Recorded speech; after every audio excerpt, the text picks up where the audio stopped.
Tonight on JoyNews Prime, the National Democratic Congress criticizes Dr. Bawumia's election as NPP Flagbearer, deeming it a weak choice. We'll hear from John Mahama's aide, who predicts a smooth victory for the NDC in 2024. Every candidate requires the total backing of his party. Now, if you look at Bawumia's performance yesterday, it was completely underwhelming. It was an embarrassing vote of no confidence in him by almost 40% of his party folk. We have more as Vice President Dr. Mahamudu Bawumia rallies the support of his fellow contenders and party members to retain power for the NPP in 2024. Also in this bulletin, the exorbitant cost of breast cancer treatment in the country takes a toll on the effective diagnosis and treatment of patients. And later in the bulletin, 72 hours after the health minister ordered the immediate reopening of Kibu Teaching Hospital's renal dialysis unit to outpatients, JoyNews is learning the facility remains closed. We'll find out why here on JoyNews Prime. My name is Faustina Safo. Thanks for choosing us.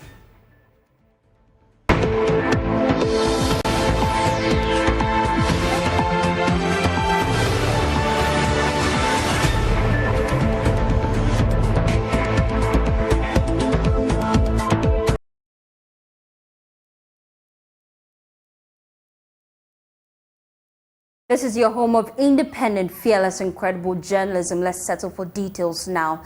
The National Democratic Congress is tonight criticizing the election of Dr. Mahamudu Bawumia as the flag bearer of the New Patriotic Party, deeming it a weak choice. Confident of the NDC's victory in the upcoming 2024 general election, John Mahama's aide, Kwakye Ofosu, says the NPP's voting pattern signifies a lack of strength and leadership within the party ranks. We'll hear from him shortly. But first, let's listen to Vice President Bawumia, who is rallying the support of his fellow contenders and party executives to achieve his ambitious goal of breaking the 8. I am encouraged by the literate society we are creating through our free access to secondary education and expanded support for tertiary education. Our country's future is really bright with a highly educated and skilled youthful population, leveraging technology for our economic transformation.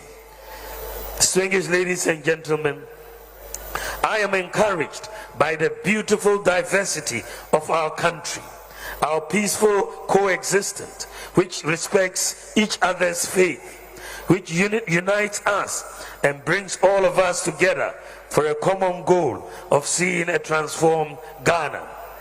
We stand here today in celebration, but the real work starts now, and I have no intention of slowing down.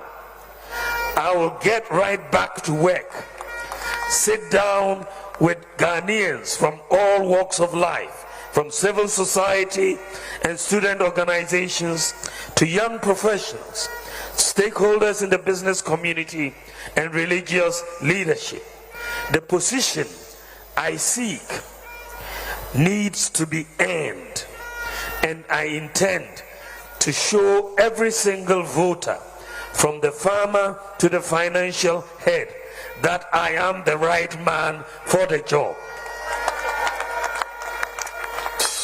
I will listen to your concerns and answer your questions, because we are partners in this process, and any worthwhile gain comes from communal investment.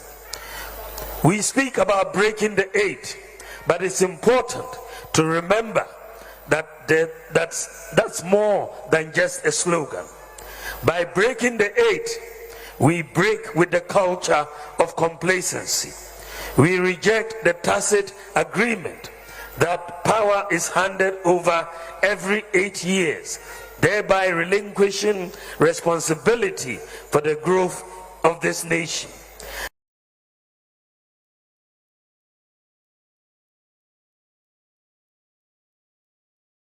President Akufo-Addo, who also pledged his support for his vice, promised to ensure the NPP inflicts a third successive defeat on the NDC's presidential candidate, John Mahama. I am passing on the flag bearer position of our party to a new leader. I want to thank every single NPP person here. Now, for the last 16 years, 2007, 2010, 2014, 2020, you have conferred your confidence in me to lead this great party. You have honored me, an honor I can never, ever, ever forget. And have allowed me to serve the party, and through the party to serve the people of Ghana. I've done my best, but I still have one more task to do.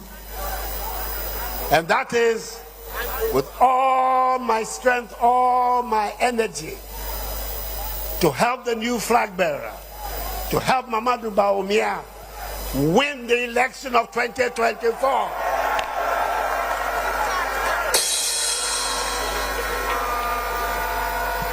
Ghana cannot afford the return of the NDC, especially under the leadership of John Dramani Mahama.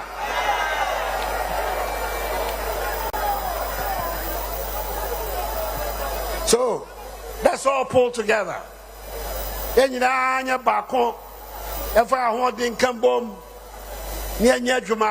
to go and campaign hard and easy. Election here by easy my Nanso the war sebo kase se bako ye wo yemu na kokodro na ehia no so wo yemu a Onyakopon be pay kwan amaye amankunimdie so abayafa on 27th January 7th December 2024. We can now hear from John Mahama's aide, Felix Kwakye Ofosu, who deems the election of Bawumia as a weak choice and predicts a smooth victory for the NDC in 2024. Every candidate requires the total backing of his party. Now, if you look at Bawumia's performance yesterday, it was completely underwhelming. It was an embarrassing vote of no confidence in him by almost 40% of his party folk. Now, there's no candidate who has won a Ghanaian election on the first attempt, at least since the delegate base was enlarged in 2010, who has obtained less than 54% of the votes of the party's delegates. In 2014, President Akufo-Addo garnered 94.4% of the votes. So it was clear at the time that he was going into the election that he had almost the totality of the NPP machinery and party base behind him. Now, Dr. Bawumia is going to go into a contest with President Mahama, who secured over 98% of the NDC delegates' votes in our primaries held earlier this year. Now, this performance is extremely underwhelming, especially when you consider that Dr. Bawumia was the establishment candidate. Everybody in government, from the president to the chief of staff to ministers, sitting MPs, CEOs, and other government functionaries, were whipped into line to support him. He also had at his disposal the largest war chest. And in fact, yesterday, we saw and heard NPP delegates disclose that all 204,000 of them received at least 400 Ghana cedis from Dr. Bawumia. So that meant that at the very minimum, over 80 million Ghana cedis was pumped into this or yesterday's contest by the Bawumia campaign. And yet, he was only able to garner 61% of the votes. If you look at his performance in some key NPP strongholds and important swing constituencies in Ghana, it shows that he is way off the target in terms of securing the presidency in 2024. But campaign coordinator for Dr. Mahamudu Bawumia, Wuku, says Felix Kwakye Ofosu's argument is flawed, and the NPP is set to make history in the 2024 general elections. It is an NPP victory, not a one-person victory. And Dr. Bawumia himself will be at the forefront of getting his brothers on board and giving them all the necessary recognition, the support, and the comfort as they join hands to prosecute an effective campaign in 2024. The big question now is what's next, because you have contenders who were fighting with you now saying they're giving you support. But then I recall that Dr. Kwakye Ofosu was emphatic that there needs to be discipline in the party, there needs to be unity in the party. You're part of the campaign team. Tell us, how is that bearing out for you? The narrative will be key, and we are not going to also allow anybody to disrespect any of our opponents. In fact, when I say any of our opponents in the just ended presidential primaries, Dr. Bawumia himself has made it clear that let all of us work together in unity. And for us who are very close to him, we will also ensure that we also amplify his voice and make sure that each and every one, whether you supported him or you did not support him, whether you contested him or you did not contest him, each and every one of you have a place in Dr. Bawumia's campaign, and that's of the party's campaign as well. Now, after everything, the party now must also help take this new leader on its shoulders.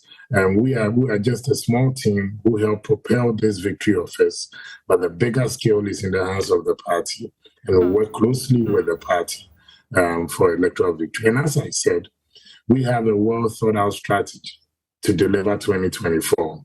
And we'll definitely share the strategy with the party and the rest of the leadership on how we can win 2024. Kennedy Japan, who was second in the race, pledged to assist Dr. Bawumia in giving the NDC a showdown. Dr. Wuku and Francis Adainimo also pledged their support to the flag bearer of the NPP. I want to urge all members of the party, let us bury our differences. Let us pursue peace and unity amongst ourselves. It is better that we stay in government than to go out of government. And I know our president is going to work hard together with everybody and the flag bearer that this victory shall be secured next year.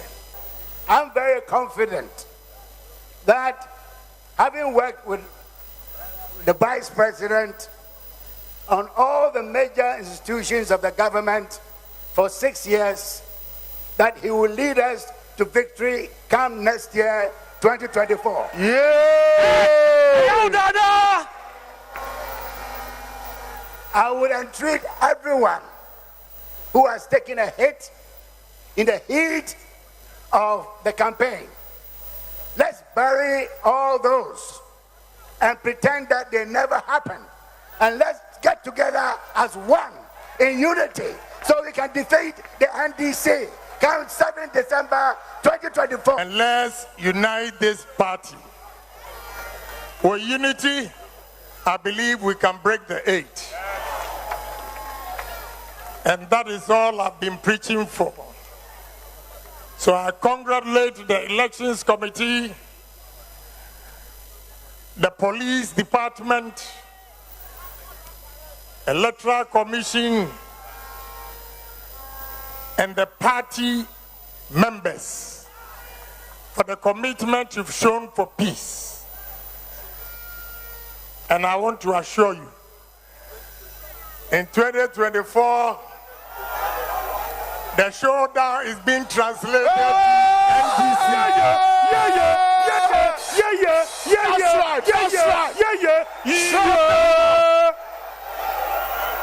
We have to come together and give NDC a showdown. Showdown!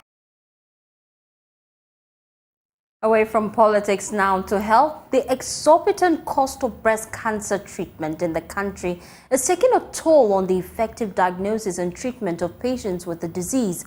As of 2017, the cost of advanced breast cancer treatment in some public health facilities was pegged at 87,000 Ghana cedis. Head of the oncology department at the Konfanoti Teaching Hospital, Dr. Wuku, says the high cost of treatment is forcing many patients to seek less costly treatment options that do not provide effective outcomes. There's more in this report by Emmanuel Kwakye.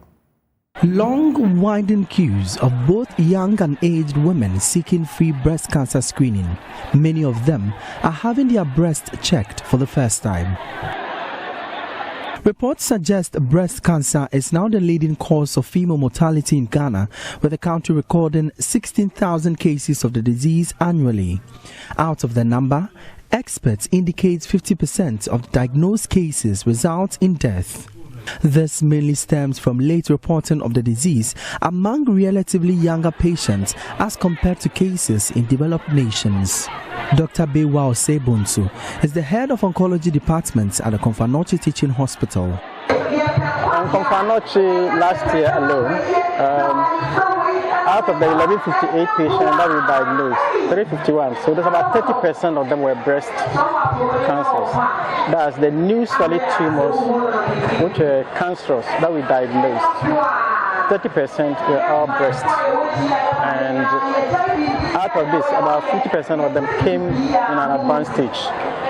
For which reason you have to downstage by initially giving them chemotherapy, what we call neoadjuvant chemotherapy, before they can be operated on. So that's a challenge.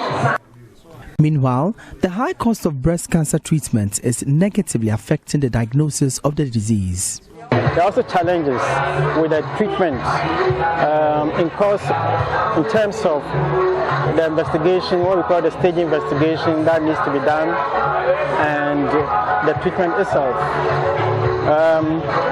Often people are unable to pay for the cost of the staging investigation. So if that happens, it means a case that you might think is a stage 2, probably is a stage 3. In 2017, the cost of treating a locally advanced breast cancer at Konfanoti Hospital roughly was about 87,000 Ghana cedis. I'm talking about 2017. So, you know what things are looking at now.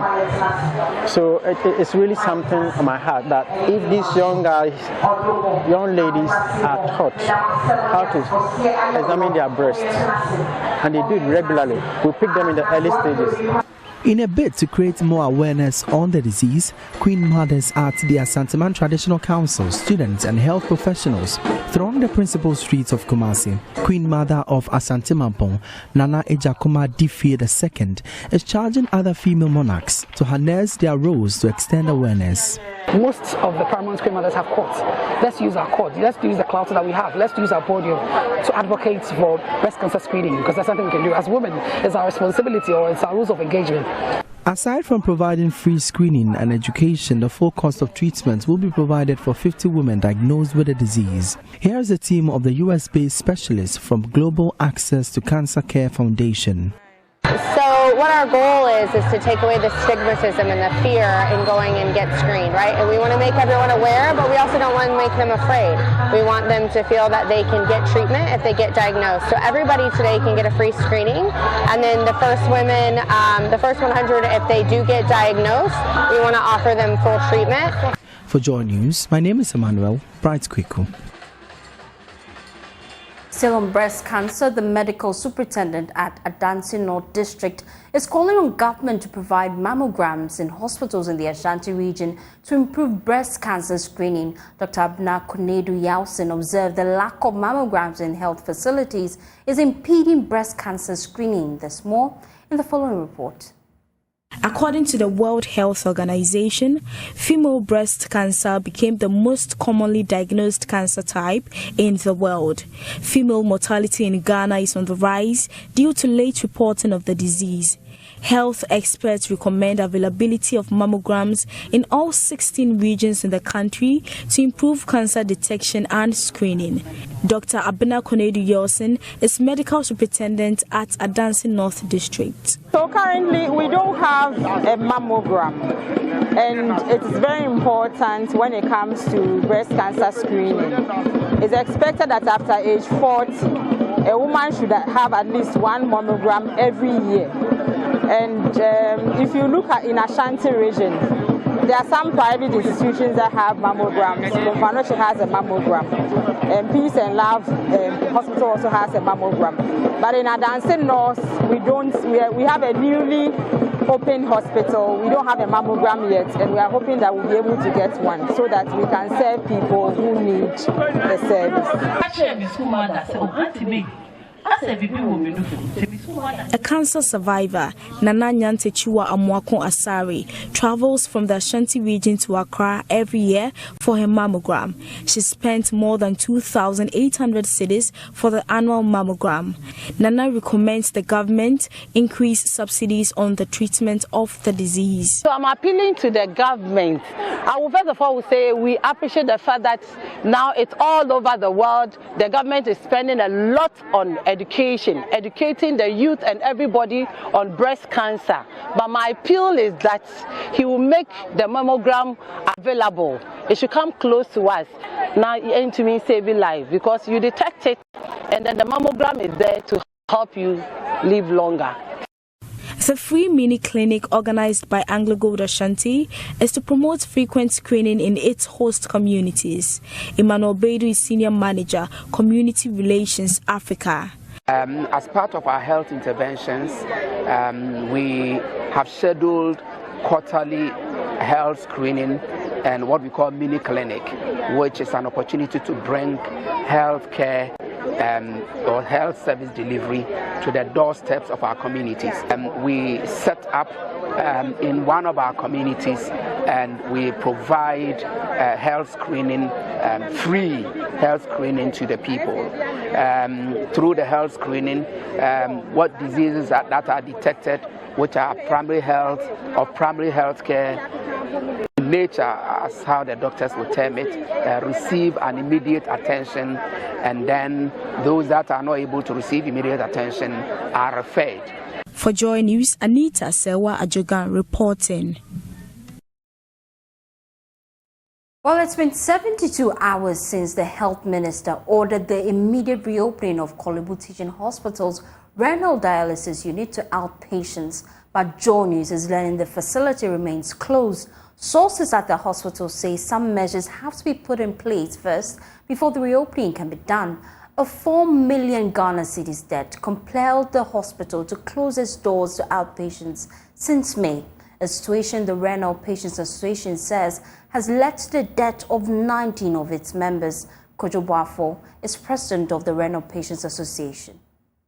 Yes. It can happen to anybody.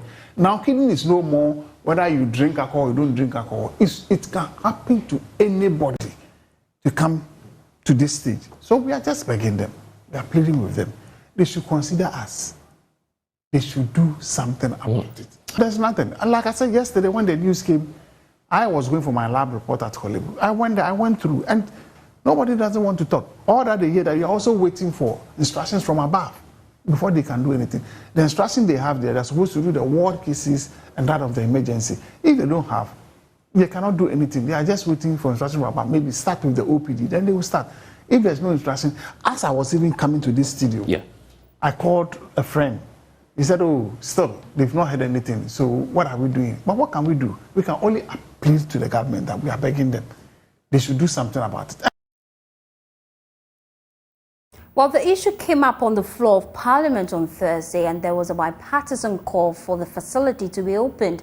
Parliamentary Affairs correspondent Kwakye Ofosu has more in the following report.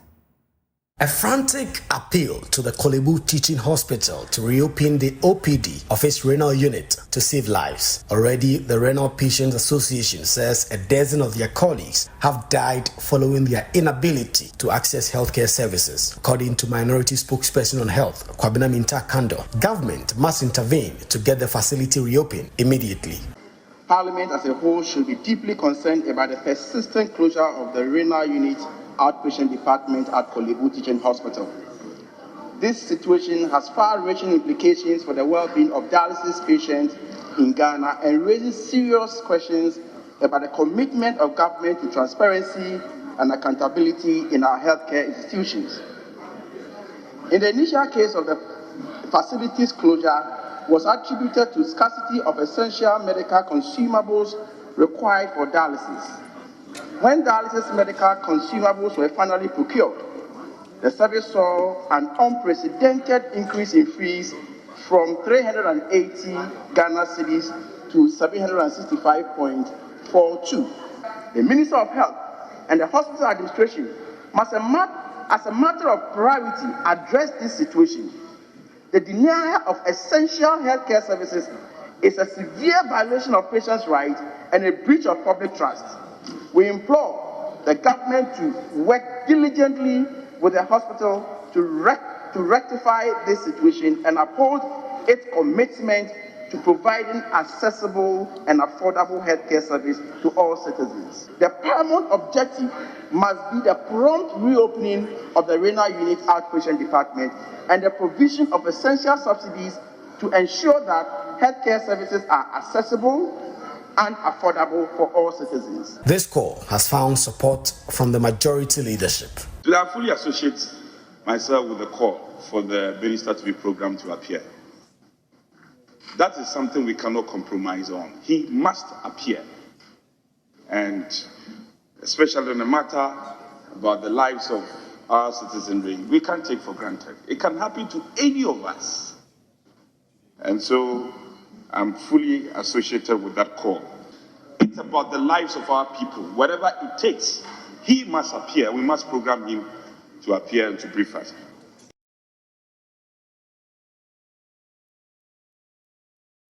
Well, that's all time could permit us to take here on JoyNews Prime. My name is Faustina Safo. For more news, please log on to myjoyonline.com. Have a pleasant evening as you enjoy the rest of our programs.